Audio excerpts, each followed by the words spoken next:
Good afternoon, everyone. Hey guys, this is Bruce Marshall from Simpler Trading doing the nightly market update for Wednesday, October the 22nd. We're going to jump right in here. We got a lot going on this week and even more going on next week. So let's take a look. I'll start here. This is the ES in the background here. Pretty big sell-off today. We've got the NASDAQ over here, the Russell 2000 there, and then of course our tick chart here.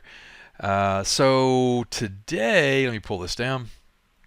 Overnight session, this has been kind of the theme the last several weeks actually. We get some chop or a big move one way or the other in the overnight session, and then we have the zigzag or the whack-a-mole move early in the day, and it started today and we just kept going, down. Big flush here.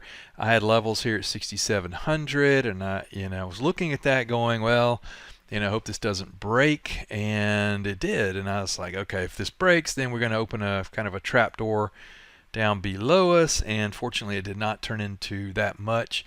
Let me show you this real quick. So on the ES, I'll show you some Voodoo levels, Voodoo lines in a minute. That's based on Elliott wave for the most part. I also use fib levels pretty extensively. Now this was earlier today. This is the ES, and this is the ES on a 120-minute chart. So the levels here, you see where it says low? This is timing for a low, and I posted this in my trading room. The bias trading room, right? And I said this should hold. We're below 6,700. There's 6,700. It should hold. There's a lot of support here under us, and see this level is 66.86 to 66.90, and we went to 66.90.75, and it held. Luckily, there was a lot of support under there. I didn't really expect it to go below 6,700, but it did. So keep an eye on these smaller time frame charts. Again, that's a 120-minute chart. Hit, held, bounced, and then we're kind of, I was going to say off to the races. We weren't really off to the races, but we did bounce a pretty good bit and ended up in the SPX only down about 35. And I believe we were down maybe, I'm guessing here, 65 at the, at the low or whatever. But then we have Tesla that just reported after the close today. Excuse me. Let's check that out. So Tesla reported. I have not. They still have to do the conference call because it's still early, but the numbers were not that good, I don't believe. On the surface, I read, kind of the headlines to see what's going on, and I know that they came in a little bit light.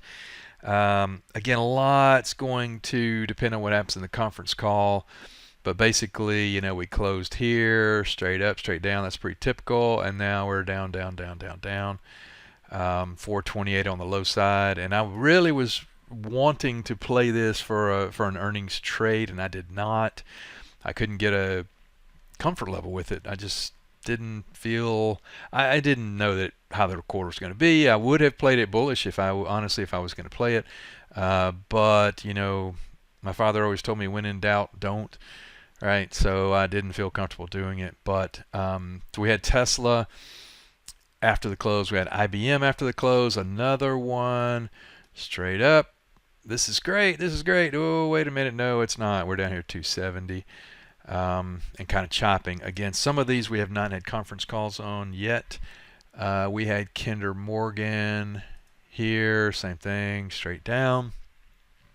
I was trying to find some good ones for us. We had Amphenol before the open this morning. That's right there. And rip from let's say, I don't know, 125 to 135. Big move up. This was pre-market. You see that light gray? That's pre-market. The black is cash session.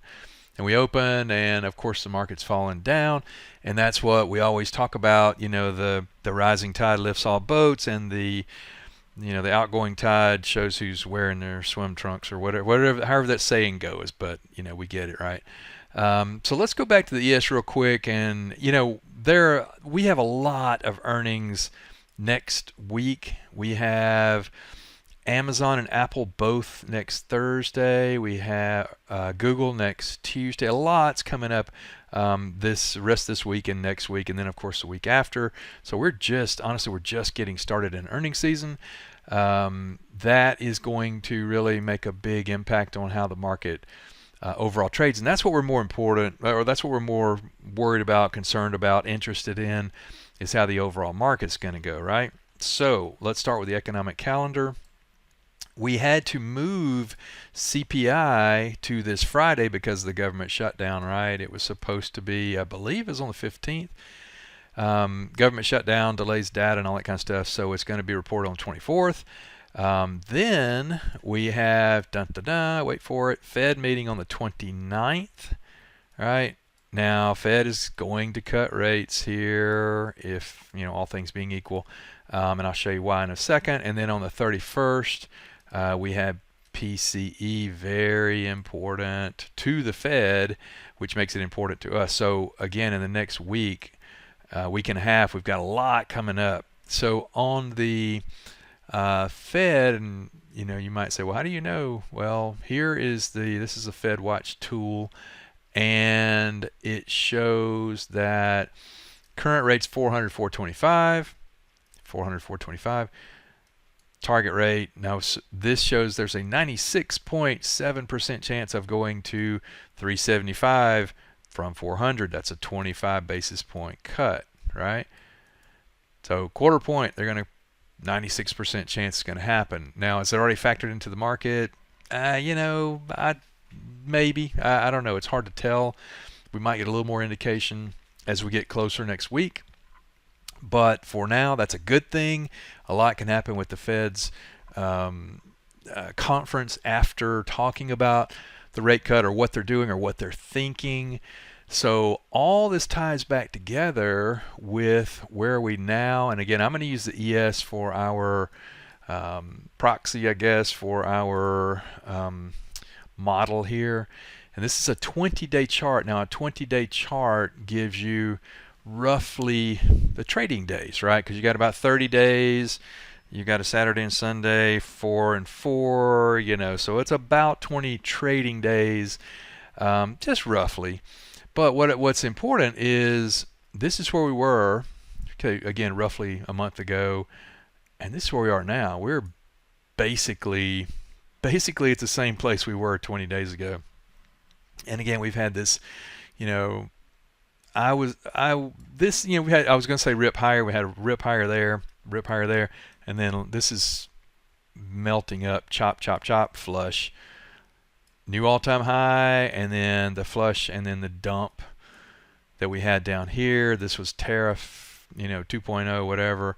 And this one wasn't that bad. It looks pretty bad, but I guess 6,800 to 6,500 is pretty bad. But we quickly made that back up.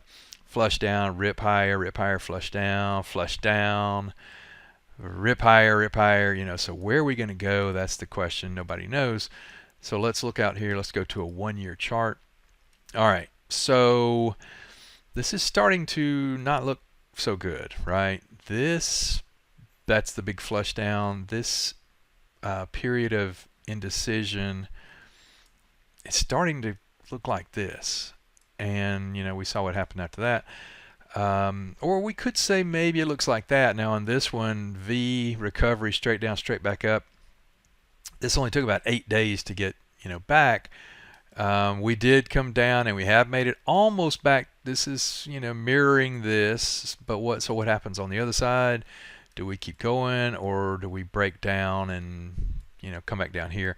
And I have been thinking or saying for a long time, if you listen to any of these videos, that if we do break down, we'll probably come back to these August lows right here, and maybe worst case we come down here. But I don't think that's probably what's going to happen, because we know we're going to get a rate cut. If not now, we'll get one later. We may even get 2 by the end of the year. That they're coming. So that's tailwind for the market. Earnings overall should be pretty good, and that will continue to give us tailwind again for the overall market. This market still looks very good, right? These lines are voodoo lines I mentioned earlier. We could come back down here, and hit and hold and just take off from here. I am still at this point, nothing has changed. I am still looking at 7,000 for the end of the year. Maybe we've got a tree line, that green line's a tree line at 7,100. That's going to be at least one, probably 2 rate cuts and some good earnings and some tailwind, and everybody's excited, and this thing just keeps going. Nobody wants this party to end. It's been an amazing rally, right? And I do think I do think it goes higher. I'm not looking for black swan stuff. I do have a little bit of hedging on just because I've got a lot of long stuff still. But the bottom line is we want to keep in cautious bullish mode. There has been a lot of money made all the way here. Again, nobody wants this party to end. But be careful, because we could have a flush, back down to here at any time. We could come back down to here before then going higher. I still think we go higher here.